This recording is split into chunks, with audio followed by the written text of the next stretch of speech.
weekend. Out hit 36 to 14. And Woj wrote a column today, and some of the other numbers are staggering too. At Comerica Park, since May 9th, they're 2-17. Yes. A year ago, Name those wins. Tampa and I think Minnesota. Okay. A year ago, at this time, they were 35 and 37. Since then, if I read my handwriting correctly, they're 54 and 104. Wow. Yeah.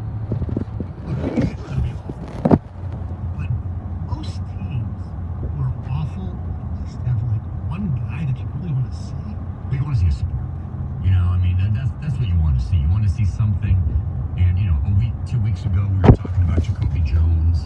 I know Wojo himself has written a column about Spencer Turnbull, who was bad yesterday, but he's been pitching pretty well. I mean, even Matthew Boyd, you know, who's our probable Tiger All-Star and our big trade chip towards the July 31st trading deadline. He has not been as good as of late.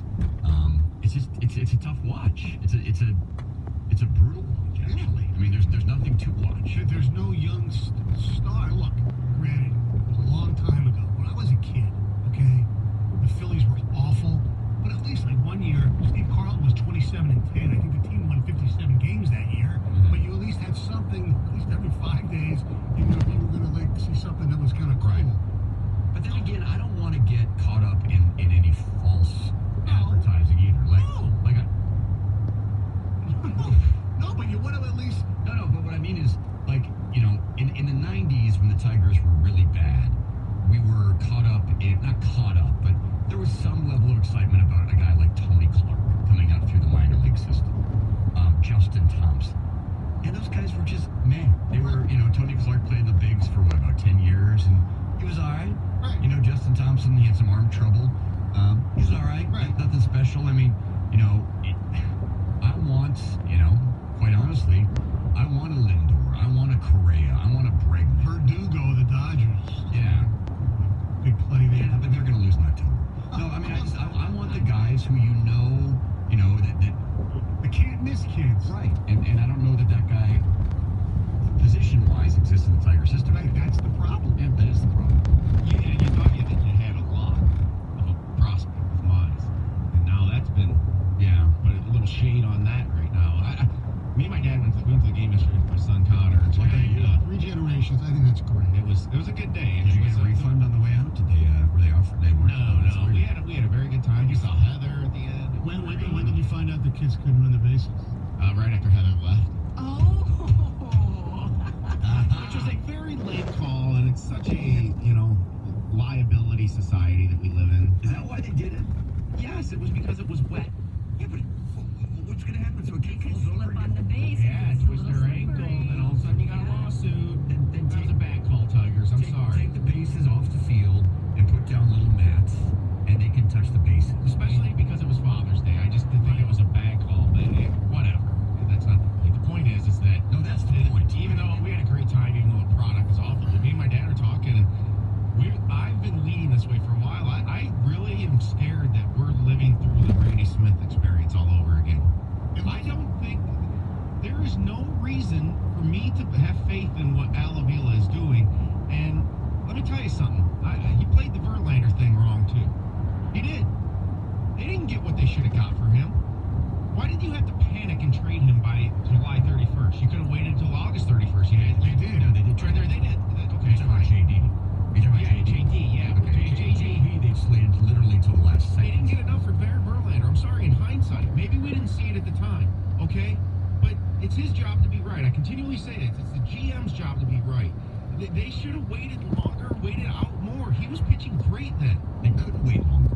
Why? He was under contract. They could have Wait waited till till the winter final meetings. year. To the offseason, you're saying? Yeah, wait to the winter meetings. Hold him hostage until July 31st of next year, like Brady Johnson was. You know?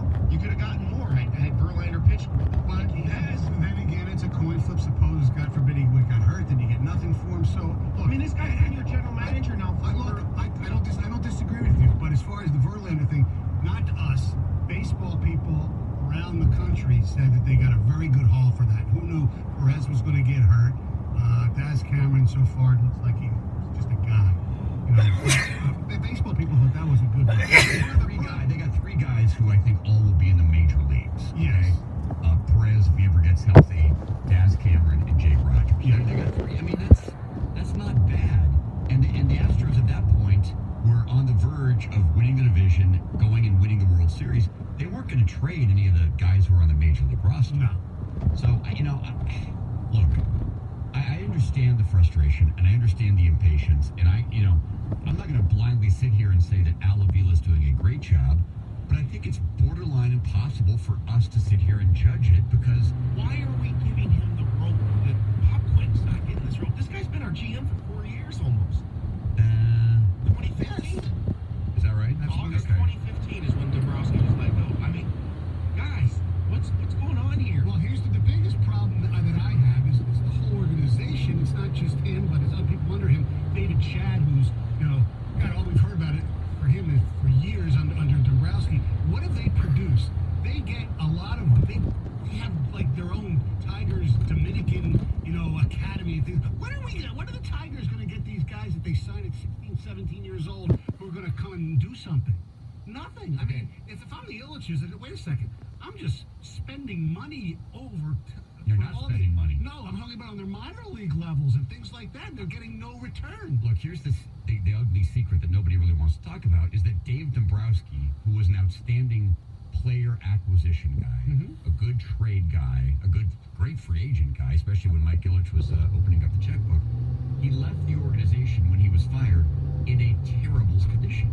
He did not draft well. He really didn't. Right. I mean, some of the draft picks he made, granted he drafted Verlander, but that was kind of a can't miss.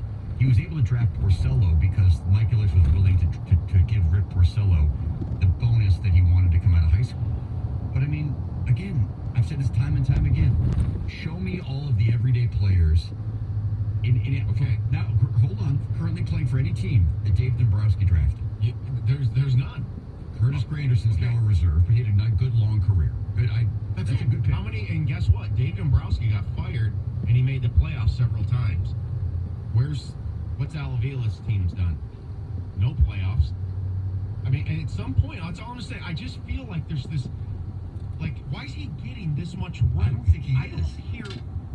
I don't hear people calling for his job. Well, there should be. 248-539-9797. We can say, do you approve of the job Al Avila's doing? And I guarantee you a majority of people don't. Well, you're running into one thing I picked up on yesterday. Going as a fan and just being a fan down there, it's dormant. And a lot of Cleveland fans were there yesterday. And I know the weather wasn't good, but it was still a day where you could go down there and survive it. And it's Father's Day, and the crowd was probably a little bit more than normal, right, Heather?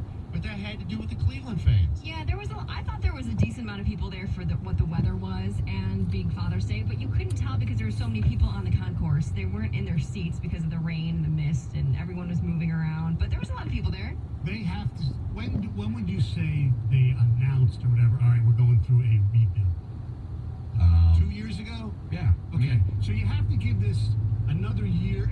I'm saying you have to give this another year for at least me to The Tigers show something that there's something there that we can hang our heads on. The Tigers went into the final weekend in 2016 with a chance to make the playoffs, right? They went down to Atlanta, they lost 2 out of 3, and they missed the playoffs. And I think 2017 was Brad Ausmus's final year, and they had hope going into that season. That was a disaster. And since then, it's been full-on rebuild. But again, I mean, look at the Houston Astros, who are now like the model franchise, right? 2011, 56 and 106. 2012, 55 and 107. 2013, 51 and 111. 3 consecutive years. The next year, market improvement to 70 and 92. Now, you knew who those kids were. That's the difference. Right. Is that you knew there was, and that was when they were famously on the cover of Sports Illustrated, and you knew names like Springer and Correa that they were coming up the pipeline.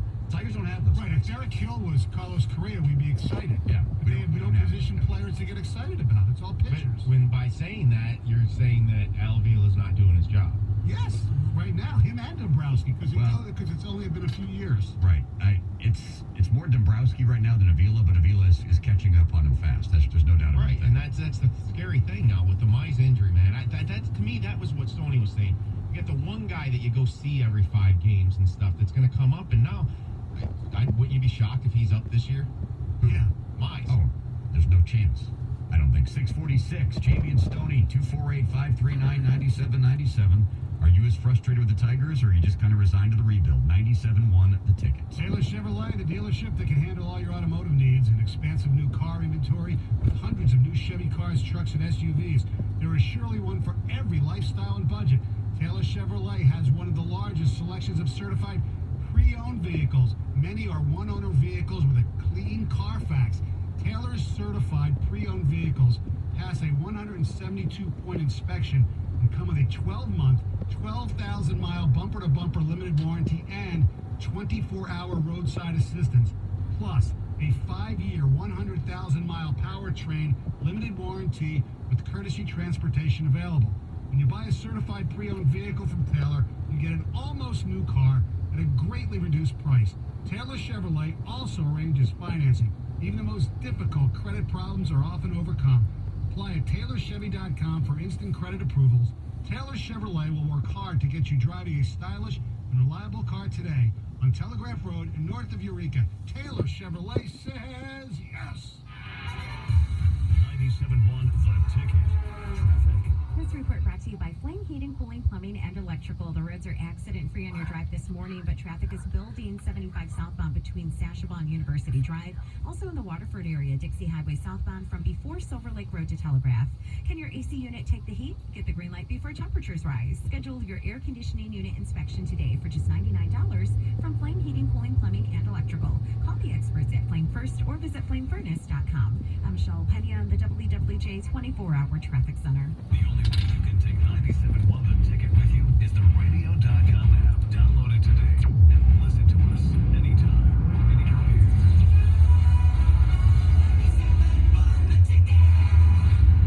This CBS Sports Minute is brought to you by Taylor Chevrolet.